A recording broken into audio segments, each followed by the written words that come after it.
எண்ணெய் நல்லா காஞ்சிச்சு. இப்போ நம்ம வந்து இந்த பட்டை லவங்கம் எல்லாத்தையும் போட்டுடலாம்.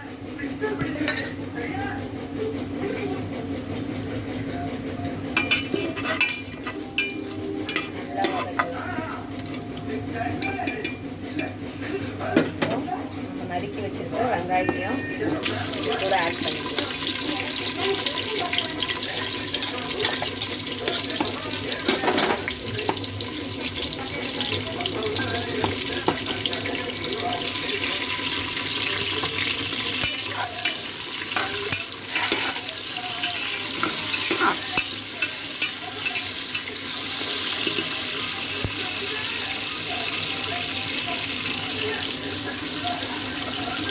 நல்லா வதங்கணும். வெங்காயம் நல்லா வதங்கணும். வெங்காயத்தோட நம்ம கொஞ்சம் தீஞ்ச மாதிரி இருந்தால் தான் டேஸ்ட் நல்லா வரும். நல்லா பொன்னிறமாக ஒரு ப்ரௌனிஷாக வரணும் வெங்காயம். அது வரைக்கும் நல்லா வதங்கட்டும். அது வதங்கத்துக்குள்ளே நம்ம இப்போ சிக்கனை வந்து வாஷ் பண்ணி வச்சாச்சு. அது கொஞ்சம் நல்லா மஞ்சத்தூள் போட்டு கொஞ்சம் சால்ட்டு, தனி மிளகாத்தூள் ஒரு ஸ்பூன் போட்டுக்கலாம். தேவையான அளவு போட்டுக்கலாம். இது நல்லா கொஞ்சம் இது பண்ணி விட்டிங்கன்னா, ஸ்ப்ரெட் ஆக்கிட்டிங்கன்னா நல்லா இதுவாகும்.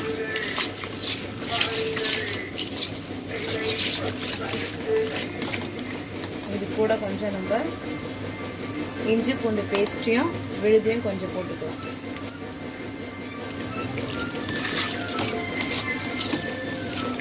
இது நல்லா கொஞ்ச நேரம் போறட்டும். இப்போ வெங்காயம் வதங்கிச்சான்னு பார்க்கலாம்.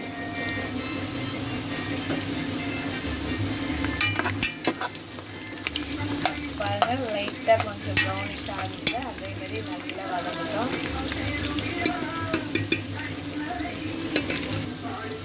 இப்போ ஓரளவுக்கு நல்லா வந்துச்சு.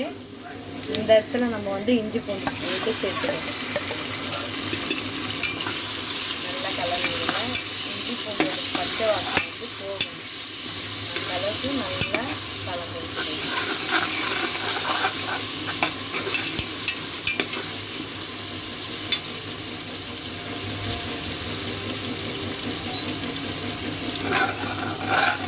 எண்ணெயிலேருந்து நல்லா அப்படியே இந்த இது வந்து திரிஞ்சு வரணும். இஞ்சி பூண்டு விழுது இந்த ஸ்டேஜ் வரும்போது பாருங்கள், அடி பிடிக்கிற மாதிரி வருதா? இந்த ஸ்டேஜில் வரும்போது நம்ம தக்காளியை ஆட் பண்ணணும்.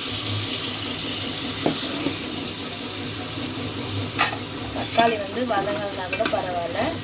அப்போ தான் வந்து நீட்டு அழகாக இருக்கும்.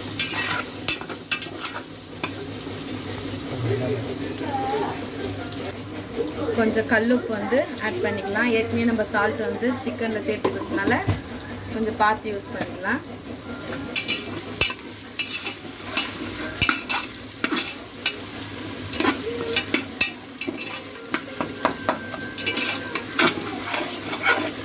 நல்லா வதக்கி விடலாம். அடி பிடிக்காத அளவுக்கு நம்ம வதக்கணும்.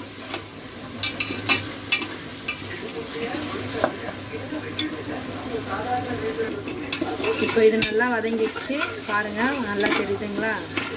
இப்போ இந்த ஸ்டேஜில் நம்ம மசாலா வச்சுருக்கோம். மசாலா தடவி சிக்கனை, இந்த சிக்கனை இதில் ஆட் பண்ணிக்கலாம்.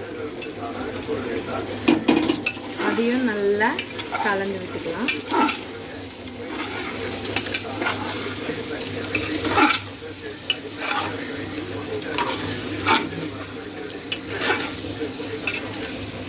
இது நல்லா வதங்கட்டும்.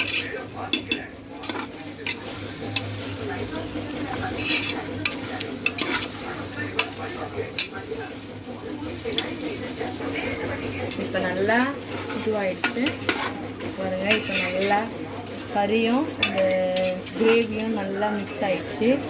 இந்த ஸ்டேஜில் வந்து நான் வந்து என்னென்ன எடுத்துருக்கேன்னா, பட்டை வந்து நான் தூள் பண்ணி எப்பவுமே வீட்டில் வச்சுருக்கோம். அந்த பட்டை தூள், சிக்கன் மசாலா, கொஞ்சமாக பிரியாணி மசாலா, மூணுத்தையும் இதில் ஆட் பண்ணிக்கிறேன். ஸோ இதையும் நல்லா கலந்துக்கலாம். கலந்தாச்சு. இப்போ நல்லா அதை கலந்தாச்சு. காரம் வந்து ஏற்கனவே நான் சேர்த்துருக்கேன். ஆனால் கொஞ்சம் பார்த்து நீங்கள் சேர்த்துக்கோங்க. கொஞ்சமாக போட்டுக்கிறேன்.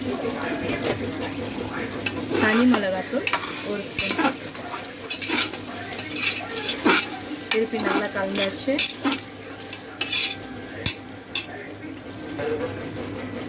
இப்போது இந்த ஸ்டேஜில் நம்ம வந்து கொத்தமல்லியும் புதினாவையும் ஆட் பண்ணிக்கலாம். லாஸ்ட்டாக கொஞ்சம் புதினா போடணும், அதனால் நான் எடுத்து வச்சுட்டேன். நல்லா இதுவாகிடுச்சு பாருங்கள். அரிசி வந்து இப்போ வந்து நான் இந்த கிளாஸில் வந்து 4 போட்டேன்.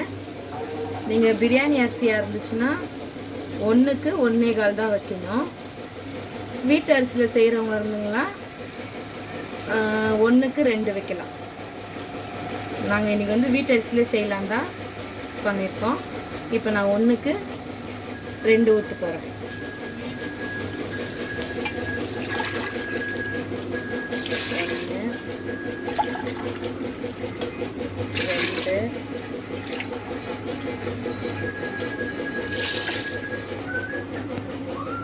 நம்ம சொன்ன மாதிரி இந்த கிளாஸில் 4 போட்டோம். 8 கிளாஸ் தண்ணி ஊற்றிருக்கோம். இப்போ வந்து அரிசி பார்த்துங்க, நல்லா வடித்து வச்சுருக்கேன் தண்ணியை. இப்போ இதில் கலந்துக்கலாம்.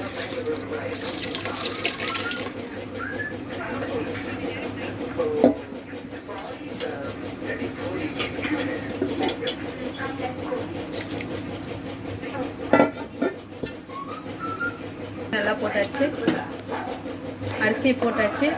ஒரு 2 வாட்டி நல்லா கலந்துக்கிட்டு விசில் வந்து 2 விசில் வந்துடுச்சு. இப்போ அந்த ஏரை வச்சுட்டு நம்ம ஓப்பன் பண்ணி பார்க்கலாம். ஏர் நல்லா வந்துச்சு.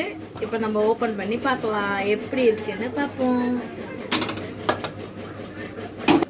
ஓப்பன் பண்ணியாச்சு பாருங்கள். நம்ம பிரியாணி அரிசியில் செஞ்ச மாதிரியே நல்லா கறிலாம் பாருங்கள் நல்லா வெந்து வந்துச்சு பாருங்கள். செம்மையாக வந்திருக்கு பிரியாணி பாருங்கள். ஸ்மெல் வந்து நல்லா இருக்கு.